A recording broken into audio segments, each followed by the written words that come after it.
Gold, trusted gold buyers. మీరు తాకట్టు పెట్టిన బంగారాన్ని విడిపించి ఈ రోజు ఉన్న మార్కెట్ ధరకు కొనబడను. నమస్కారం, వెల్కమ్ టు ఐడ్రీమ్. నేను మీ సంగీత. ఉత్తరప్రదేశ్లోని లక్నోలో ఫారూఖాబాద్లో ఒక దారుణమైన సంఘటన చోటు చేసుకుంది.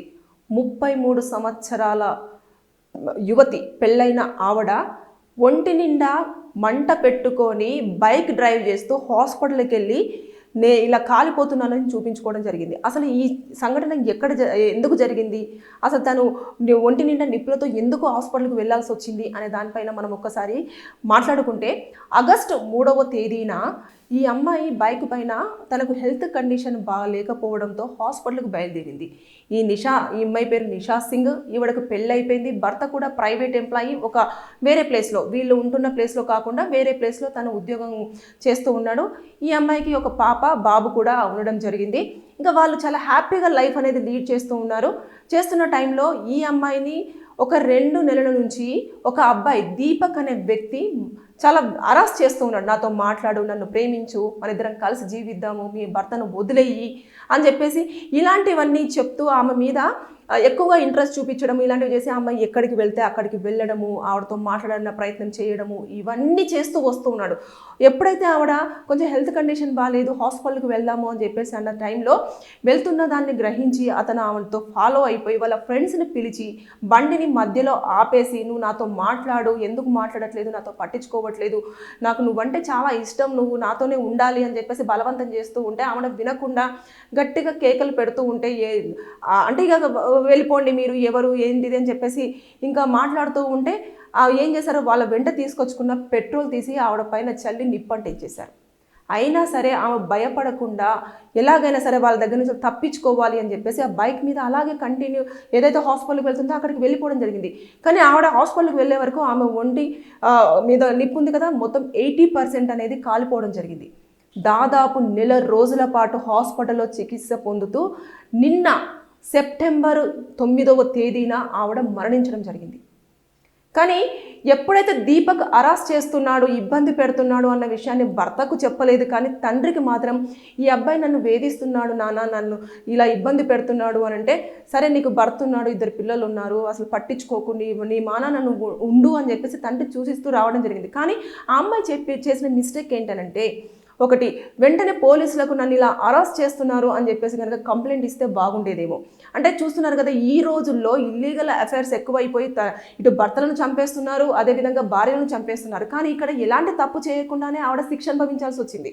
అంటే ఎవడో ముక్కు మొహం తెలియని వ్యక్తి వచ్చి నన్ను ప్రేమించు, నాతో మాట్లాడు అని చెప్పేసి అంటే ఆమె నిరాకరించినందుకు మొత్తం ఒంటి నిండా నిప్పు పెట్టుకొని హాస్పిటల్కి వెళ్ళేసి జాయిన్ అవ్వాల్సిన పరిస్థితి చోటు చేసుకుంది. ఇప్పుడు 2 పిల్లలు అనాథలయ్యారు. అసలు భర్తకి ఇలా అసలు విషయం ఏంటి అనేది సరిగ్గా కాటలేదు. తండ్రి మాత్రం చాలా ఆవేదన వ్యక్తం చేస్తున్నాడు. నా కూతురు చెప్పినప్పుడైనా నేను పోలీసులకు కంప్లైంట్ ఇవ్వమని చెప్పాల్సింది అని చెప్పేసి. అంటే ఇన్ని జరుగుతున్నాయి దారుణాలు, రోజుకొకటి మనము వింటూనే ఉన్నాము, వార్తలలో చూస్తూనే ఉన్నాము. ఇక్కడ ఆ అమ్మాయి చనిపోయే ముందు కూడా పోలీసులకి వాంగ్మూలం ఇచ్చింది. ఏంటి అంటే, ఇట్లా నాకు దీపక్ అనే వ్యక్తి నా మీద కిరోసిన్, అదే మన పెట్రోల్ పోసి నా నిప్పంటించాడు, వాళ్ళ ఫ్రెండ్స్ కూడా మొత్తం చుట్టూ మూగిపోయారు అని చెప్పేసి ఆవిడ స్టేట్మెంట్ ఇవ్వడం అనేది జరిగింది. కాబట్టి ఇప్పుడు ఆ స్టేట్మెంట్ని తీసుకొని ఆ దీపక్ ప్లస్ తర్వాత దీపక్ వాళ్ళ ఫ్రెండ్స్ ఏం చేశారు, ఇమీడియట్గా వాళ్ళు అక్కడి నుంచి పారిపోయారు. ఇప్పుడు అప్స్కాండింగ్లో ఉన్నారు. పోలీసులు ఒక 2 టీంలుగా కూడా డివైడ్ అయిపోయి వారి కోసము వెతుకుతూ ఉన్నారు. ఖచ్చితంగా దొరికితే మాత్రం ఇక్కడ చంపేశారు, అరెస్ట్ చేశారు. ఇదంతా ఇప్పుడు నిప్పంటించారు ఒంటికి. ఇవన్నీ కూడా డిఫరెంట్ సెక్షన్స్ అనేవి కూడా వాళ్ళకి అట్రాక్ట్ అవ్వడం జరుగుతుంది. మర్డర్ కేసు ఒకటి అవుతుంది, హరాస్మెంట్ కేసు ఒకటి అవుతుంది, తర్వాత బలాత్కారం చేయడానికి అంటే బలవంతంగా ఫోర్స్ చేయడం కదా, అది కూడా ఒక సెక్షన్ కింద అప్లికేబుల్ అవ్వడం జరుగుతుంది. ఈ నేపథ్యంలో అతనికి లైఫ్ ప్రిజన్మెంట్ పడే అవకాశాలు ఎక్కువగా ఉంటాయి. అదేవిధంగా ఎవరైతే ఫ్రెండ్స్ హెల్ప్ చేశారు కదా వారికి కూడా శిక్ష పడే అవకాశాలు ఉంటుంది. వాళ్ళు కూడా లైఫ్ ప్రిజన్మెంట్ పడవచ్చు, లేకపోతే ఏమో కోర్టు ఎలా దీన్ని డిసైడ్ చేస్తుంది అనేది. ఎందుకంటే అక్కడ ఉన్న ఏవైతే ఆధారాలు ఉంటాయో వాటిని అన్నింటినీ కూడా సబ్మిట్ చేస్తారు కదా తండ్రి తరపు నుంచి వెళ్ళి. అంటే ఆవిడ ఏమేమైనా చెప్పిందా, లేకపోతే ఫోన్లో ఏమైనా అరెస్ట్ చేశాడా, లేకపోతే ఓన్లీ డైరెక్ట్గానే అటాక్ చేయడం జరిగిందా, ఇవన్నీ కూడా చూస్తారు. మొత్తం అన్ని యాంగిల్స్లలో కూడా పరిశీలన జరుగుతూ ఉంటుంది. అదేవిధంగా ఇప్పుడు చూసేసుకుంటే ఆవిడ మరణ వాంగ్మూలం ఎప్పుడు పనికి వస్తుందంటే, ఇప్పుడు మరణ వాంగ్మూలం ఇవ్వగానే ఇప్పుడు అతను చెయ్యలేదు అని తెలిసి తెలిస్తే ఏమో అనుకోవచ్చు, కానీ అక్కడ స్పష్టంగా అతనే చేశాడు అని చెప్పేసి చాలా క్లియర్గా ఉంది కూడా. కాబట్టి ఎందుకంటే గత 2 నెలల నుంచి కూడా అతను వేధిస్తున్నాడు, వెంట పడుతున్నాడు, ఎక్కడికి వెళ్తే అక్కడికి వచ్చేసి నాతో మాట్లాడు, నా ఫోన్ నెంబర్ తీసుకో, నాతో నువ్వు బయటికి రా, మన ఇద్దరం హ్యాపీగా ఉందాము అని చెప్పేసి ఇలా ఒక పెళ్ళైన మహిళను ఆ విధంగా హరాస్ చేయడము అని అంటే భయపడి ఉంటుందేమో తను. ఎందుకంటే భర్తకు చెప్తే ఎలా రిసీవ్ చేసుకుంటాడు, నాకు 2 పిల్లలు ఉన్నారు, మళ్ళీ నా సంసారం ఏమవుతుందో అని చెప్పేసి కూడా ఆలోచన చేసి ఉంటుంది. అందుకని పోలీసుల దాకా వెళ్ళలేదేమో అని నేను అనుకుంటాను. కానీ భయపడడం వల్ల ప్రాణాలే కోల్పోవాల్సిన పరిస్థితి ఇప్పుడు చోటు చేసుకుంది. అంటే ఇక్కడ చూడండి ఎన్ని అఘాయిత్యాలు జరుగుతున్నాయి రోజు రోజు. కాబట్టి ఇక్కడ ఉత్తరప్రదేశ్లోనే జరిగింది అని చెప్పేసి కాకుండా ఎవరైనా అబ్బాయిలు మనల్ని వేధిస్తున్నారు అని మీకు కనుక అనిపించింది అంటే ఖచ్చితంగా మీరు పోలీసులకు ఇన్ఫర్మేషన్ ఇవ్వండి. ఎందుకంటే తెలిసిపోతుంది, అమ్మాయిలకు ఖచ్చితంగా తెలిసిపోతుంది అబ్బాయి వాడు స్ట్రైట్ ఫార్వర్డ్గా మాట్లాడుతున్నాడా లేకపోతే ఏమైనా ఫ్లర్టింగ్ చేయాలని మాట్లాడుతున్నాడా అనేది. అమ్మాయిలు చాలా షార్ప్గా ఉంటారు, తెలుసుకునే అంత క్యాపబిలిటీ వాళ్ళకు ఉంటుంది. కాబట్టి వాళ్ళు కనుక డిస్టర్బ్ చేస్తున్నారు, మీ లైఫ్ని డిస్టర్బ్ చేయాలనుకుంటున్నారు అన్నప్పుడు ఖచ్చితంగా పోలీసుల దృష్టికి తీసుకెళ్ళాలి. మీరు కేసులు అనేవి ఫైల్ చేస్తే మీరు సేఫ్గా ఉండే అవకాశాలు ఉంటుంది. లేదు అనుకుంటే ఇప్పుడు నిషా సింగ్కు ఎలా అయితే జరిగిందో, ఆవిడ చిన్న ఏజ్లోనే 33 years, 2 పిల్లలు ఉన్నారు. ఇప్పుడు అసలు ఏమైంది, అసలు ఎలాంటి తప్పు లేకుండానే ఆమె అనవసరంగా చనిపోవాల్సిన పరిస్థితులు చోటు చేసుకున్నాయి. 1 నెల రోజుల పాటు నరకయాతన అనుభవించుంటుంది. అంటే మనకు చిన్నది కాలితేనే అసలు చాలా ఇబ్బంది పడుతూ ఉంటాము. ఒళ్ళంతా 80% కాలిన వాటితోటి హాస్పిటల్లో ఉంది అని అంటే ఆ తండ్రి ఆవేదన కానివ్వండి, తనకు ఒక సిస్టర్ ఉంది నిషా సింగ్కు, ఆవిడ కానివ్వండి, వీళ్ళందరూ కూడా ఇప్పుడు ఆవేదన వ్యక్తం చేస్తున్నారు. అరే మేము అనవసరంగా స్టెప్ తీసుకోలేదు, అనవసరంగా చెప్పలేకపోయినాము, పోలీసులకు చెప్తే పెద్ద ఇష్యూ అవుతుందేమో అనుకున్నాము, కానీ ఇప్పుడు మేము నా కూతురు ప్రాణాలను పోగొట్టుకోవాల్సిన పరిస్థితి వచ్చింది అని చెప్పేసి ఇప్పుడు వాళ్ళు ఆవేదన వ్యక్తం చేస్తున్నారు. ఇదేదో ముందుగానే మనం తీసేసుకుంటే చట్టాలు ఎలా ఉంటాయంటే ఇప్పుడు పోలీసులు కూడా తొందరగా రియాక్ట్ అవుతున్నారు. ఎవరికైనా ఏదైనా ఇబ్బంది వచ్చింది అని అంటే ఇమీడియట్గా స్పాంటేనియస్గా వాళ్ళు రెస్పాండ్ అవుతున్నారు. అదేవిధంగా ఇప్పుడు వాళ్ళు అప్స్కాండింగ్లో ఉన్నారు దీపక్ వాళ్ళు, కానీ మీరు పోలీసులు కూడా వదిలేస్తారేమో, ఇంకేముంది కొన్ని రోజులు వెతికి వదిలేస్తారేమో, వదిలేరు. ఖచ్చితంగా వాళ్ళు ఎక్కడున్నారు ఏంటి అనేది నిఘా ఎప్పటికప్పుడు ఉంటుంది. అదేవిధంగా పోలీసులకు హిడెన్ ఇన్ఫార్మర్స్ ఉంటారు, వాళ్ళు మన మధ్యలోనే ఉంటారు, ఎక్కడ ఉంటారో తెలియదు, కానీ మనకు సంబంధించిన పూర్తి ఇన్ఫర్మేషన్ మాత్రం ఎప్పటికప్పుడు పోలీసులకు వెళ్తూనే ఉంటుంది. సో పలానా చోటున ఉన్నారు అనగానే ఇమీడియట్గా వాళ్ళని అరెస్ట్ చేయడం జరుగుతుంది, తీసుకెళ్లి కోర్టులో ప్రొడ్యూస్ చేస్తారు. అప్పుడు వారికి ఎలాంటి శిక్ష పడుతుంది. ఇక్కడ మనిషి ఆల్రెడీ చనిపోయే ముందు కూడా వాంగ్మూలం ఇవ్వడం జరిగింది. వాళ్ళు ఒకవేళ తప్పు చేయకపోతే అక్కడే ఉండేవాళ్ళు, తప్పు చేశారు కాబట్టి పారిపోయారు, దాక్కోవాలనుకుంటున్నారు కాబట్టి అది కూడా. అంటే ఇవన్నింటినీ పరిగణలోకి తీసుకున్న తర్వాత కోర్టు ఎలాంటి శిక్ష వేస్తుంది అని అంటే నేనైతే చెప్తున్నాను కదా, ఇది మర్డర్ కేసు కిందకు వస్తుంది, హరాస్మెంట్ కేసు కిందకు వస్తుంది, బలవంతంగా ఫోర్సెబుల్ లవ్ అంటే లవ్ని చాలా బలవంతంగా తీసుకోవాలని చెప్పేసి ట్రై చేశాడు కాబట్టి ఆ సెక్షన్ కూడా అప్లికేబుల్ అయ్యే ఛాన్సెస్ ఉంటాయి. కాబట్టి లైఫ్ ప్రెజెంట్మెంట్ ఇందులో మనకు ఎక్కువగా కనిపించే అవకాశాలు ఉంటుంది. కానీ దురదృష్టం ఏంటంటేను మ్యాక్సిమము బెయిల్ అనేది రావడానికి స్కోప్స్ ఉంటాయి ఇందులో.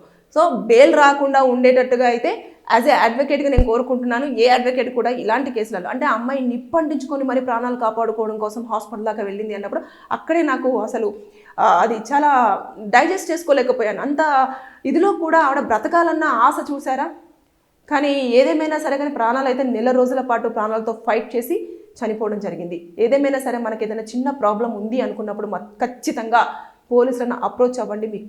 మీకున్న ప్రాబ్లమ్ని ఖచ్చితంగా వారికి తెలియజేసే ప్రయత్నం చేయండి. అమ్మాయిలకు సంబంధించిన ఇన్ఫర్మేషన్ మాత్రం ఖచ్చితంగా పోలీసులు హిడెన్గానే ఉంచడం జరుగుతుంది. అసలు ఎక్కడ కూడా ఎక్స్పోజ్ చేసే అవకాశాలు ఉండవు. ఖచ్చితంగా వారికి మీరు ముందే చెప్పాలి, నేను ఇలా చెప్తున్నాను సార్, దయచేసి నా వివరాలన్నీ గోప్యంగా ఉంచండి అంటే కంపల్సరీగా పోలీసులు దాన్ని ఫాలో అవ్వడం జరుగుతుంది. ప్రైవసీని కంపల్సరీగా వాళ్ళు మెయింటైన్ చేస్తారు. ఈ వీడియో చూస్తున్న వారికి ఎవరికైనా లీగల్గా డౌట్స్ ఉంటే వారి డౌట్ని కింద కామెంట్ రూపంలో తెలియజేయండి. దానిపైన నేను వీడియో చేసి పూర్తి సమాచారం ఇవ్వడానికి ప్రయత్నం చేస్తాను. Thank you. నిజంగా ప్రస్తుతం ఉన్నటువంటి సమాజం దేనికి ప్రయారిటీ ఇస్తుంది? ఆర్థిక సంబంధాల చుట్టూ మాత్రమే తిరుగుతుంది. మళ్ళీ ఎన్నికలంగానే చాలా విరక్తి కలుగుతాను. మంచి అనిపిస్తుంది కదా, లేడీస్ కూడా ఛాలెంజింగ్ జాబ్స్ చేసినప్పుడు చాలా బాగుంటది. ట్రాఫిక్ అసిస్టెంట్స్ గా నియమించిన ట్రాన్స్జెండర్స్ అందరితో సాల్యూట్ చేయించుకుంటున్నారు. ఫుడ్ డెలివరీ ఇవ్వటానికి వెళ్ళినటువంటి డెలివరీ బాయ్ అనిల్ పై కళ్ళ ముందు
సిఎంఆర్ షాపింగ్ మాల్ దసరా ధమాకా ఆఫర్స్, అద్భుతమైన ఆఫర్స్ తో పాటు అబ్బురుపరిచే spot gifts.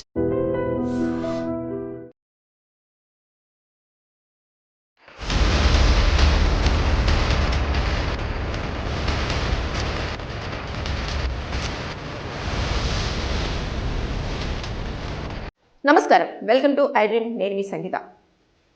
Loan recovery agents ఇంటికి రాగానే మనం పరుగు తీసుకుంటూ వెళ్ళిపోతూ ఉంటారు. అంటే లోన్ రికవరీ ఏజెంట్స్ ఎప్పుడైనా సరే ఆర్బీఐ గైడ్లైన్స్ను ఫాలో అవ్వాలని రీసెంట్గా వాళ్ళు చెప్పడం జరిగింది. కానీ అది ఇప్పటికీ కూడా చాలామందికి తెలియట్లేదు, తెలుసుకోవట్లేదు కూడా. దానివల్ల ఇబ్బందులు ఎదుర్కొంటున్నారు. నాకైనా రోజుకు ఒక 2 నుంచి 4 ఫోన్ కాల్స్ వస్తాయి. మేడం, నాకు ఇట్లా లోన్ రికవరీ ఏజెంట్స్లు కాల్ చేశారు, ఇబ్బంది పెడుతున్నారు, అబ్యూజ్గా మాట్లాడుతూ ఉన్నారు, మా ఇంటికి వస్తానని బెదిరిస్తున్నారు, మా అమ్మ వాళ్ళ ఇంటికి వెళ్తానని చెప్పేసి బెదిరిస్తున్నారు, మా రిలేటివ్స్కి ఎవరికో ఫోన్ చేస్తానంటున్నారు, నా ఫొటోస్ అన్నీ కూడా వాట్సాప్లో సర్క్యులేట్ చేస్తానని చెప్పేసి బెదిరిస్తున్నారు అని చెప్పేసి అంటున్నారు కదా.